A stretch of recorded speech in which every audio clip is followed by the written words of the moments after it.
Have you ever had that feeling? Like you're trying to find your way through a maze, maybe? The path isn't clear, the end seems, well, far off. Oh, absolutely. Yeah. We all hit those points, those crossroads in life. You're faced with choices, maybe some challenges, and you just wonder, am I going the right way? Exactly. That feeling. So today, we're doing a deep dive into some really interesting source material. It's excerpts from Trust the Process, Embracing Unity and Love as the Law. Mhm. And our mission really is to pull out the key ideas from these teachings to see how this core belief in unity in love can actually give us a kind of a roadmap, through all life's twists and Or turns. roadmap, yeah. It's about understanding what the material calls the divine plan and how our own journey, yours included, is apparently unfolding exactly as it should. And what's really compelling, I think, is how these ideas connect things. You've got ancient wisdom, like from the Sacred Atlantean Brotherhood, showing up alongside concepts in, the Quran, the Torah, the Bible. Surprising connections. Definitely surprising. They all seem to point towards these big ideas: interconnectedness, divine Hmm. purpose, and love. Love as this ultimate guiding force. So it's not just one tradition saying this. Not at all. It seems to be a kind of universal thread. We're exploring principles that resonate across different spiritual paths, helping us see the why behind them. Okay, so let's unpack that main idea first. Trusting the process. The source puts it right there in the title. It suggests life isn't just random chaos, even with all the bumps and uncertainties. Right. It's presented as more of a divinely guided journey. The core teaching being the universe, in its infinite wisdom, has a divine plan for each of us, and our journey is unfolding exactly as it should. What does that really mean, though, to trust that? Especially when things feel, well, out of control. That's the key question, isn't it? It's a huge shift in perspective. It means looking at everything, every step, every experience, and every challenge as an opportunity. An opportunity. For what? For growth, for learning, for connection. It's not about just sitting back. It's about seeing purpose, even in the struggle, recognizing that there's maybe a deeper design for our own good. A design, Yeah. like it's planned. That's often where the idea of divine foreknowledge comes in. The Source mentions this idea that God knew you before you were born, and your path was already laid out before you took your first breath, Wow. So preordained. in a sense, Yeah. but purposeful. And this idea isn't isolated just to these specific teachings. You see it reflected quite powerfully in major sacred texts. Okay, like where? Well, take the Quran. Surah Al-Araf 7.189 says, "And Allah created you from one soul and made its mate from it, and then gave you your appointed time on earth." The emphasis there is that our existence, our purpose, it's no accident. Part of a divine plan. Exactly. And look at the Torah, Jeremiah 1.5. "Before I formed you in the womb, I knew you, and before you were born, I consecrated you." Knew you before birth. It suggests this profound idea of being divinely known and loved even before our physical birth, that every step of our life is known to God. It implies a deep personal connection. That's comforting, in a way. It can be. And then there's Romans 8.28 in the Bible, which many find reassuring. "And we know that in all things God works for the good of those who love him, who have been called according to his purpose." So even when things look bad. Right. Even when we can't see it, the idea is that God's purpose is being worked out, that everything is happening for our highest good.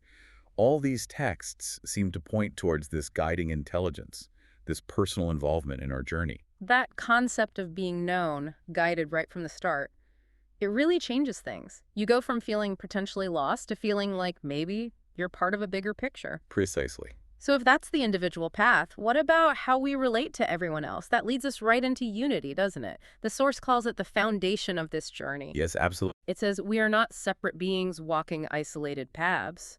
We are all interconnected, woven into the very fabric of existence. It's fundamental. The Source explains that the universe itself is a reflection of oneness, where every action, thought, and vibration ripples out and affects the whole. So my actions affect you, affect everyone. That's the idea. It's not just a nice spiritual thought. It's presented as a core truth of reality, a truth grounded in the very fabric of existence. It challenges that feeling of separation we often have. And again, you see this in other traditions. Oh, absolutely. It's striking. In the Quran, Surah Al-Hujurat 49.33 says, "O mankind, indeed, we have created you from male and female and made you peoples and tribes that you may know one another." That you may know one another. Right. It goes on, "Indeed, the most noble of you in the sight of Allah is the most righteous of you." But the point is, we might look different, come from different backgrounds, but We are all created from the same divine source. So diversity is part of the unity. Exactly, an expression of it. Mm. Designed, perhaps, so we can learn from each other's uniqueness within that oneness. And then you have the Torah, Deuteronomy 6.4, which is so central to Judaism. Hear, O Israel, the Lord our God, the Lord is one. Shema Yisrael. Yes. And the implication goes beyond just monotheism. It suggests that if God is one, then so is the entire creation. Everything is bound together through that divine unity. It's a pretty radical way to view reality. Okay, so if unity is the fabric, the what of our existence, what governs it all? What's the operating principle? The text introduces love here, but not just as a feeling. It calls love the law that governs this process, describing it as the force that binds us all together, the essence of our being, and the energy that fuels our spiritual evolution. That's elevating love pretty high. It really is. The material is clear. Love is not just an emotion.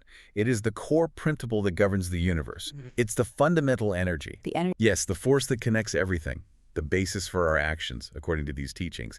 And to make this concrete, they introduce a figure, Grandmaster Waxira. Okay, who is Grandmaster Waxira? So Grandmaster Waxira is presented as a key teacher in the lineage of the Sacred Atlantean Brotherhood.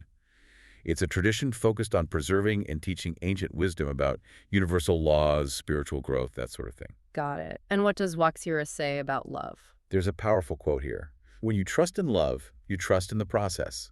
For love is the divine law of the universe. Love transcends all that is worldly and reveals the truth of who you are. Trust in love equals trust in the process, because love is the law. That's the connection they make. And again, this idea of love is foundational, not just fleeting emotion, echoes elsewhere. Think about the Bible, Matthew 22.37-39. Love God, love your neighbor. Exactly. You shall love the Lord your God with all your heart, soul, mind. This is the great and first commandment, and a second is like it. You shall love your neighbor as yourself. This isn't asking for polite tolerance. No, it sounds much deeper. It's calling for a deep, unconditional love. A love that cuts through judgment, division, fear. It's presented almost as the mechanism for achieving that unity we were talking about.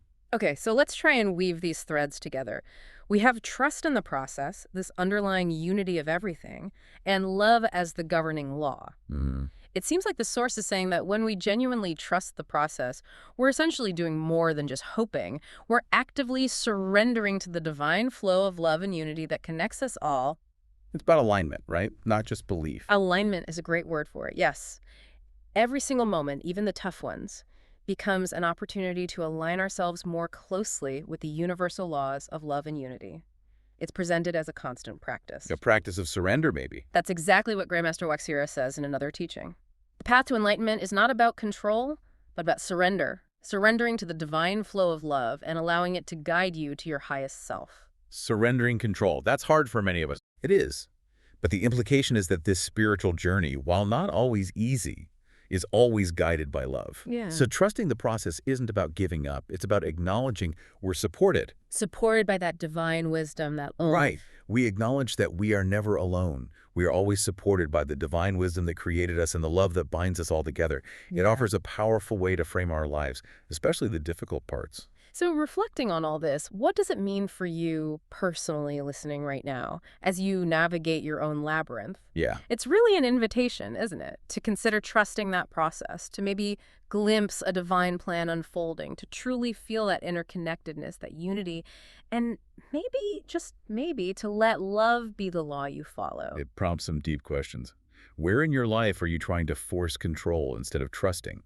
Could you see challenges differently as part of a bigger, purposeful unfolding? How could you actively recognize that sense of unity with others, especially those you find challenging? And how can you, consciously choose love as the guide for your reactions, your choices, day to day? Which leads to a final thought, something to maybe carry with you. If the universe really is this reflection of oneness, Yeah.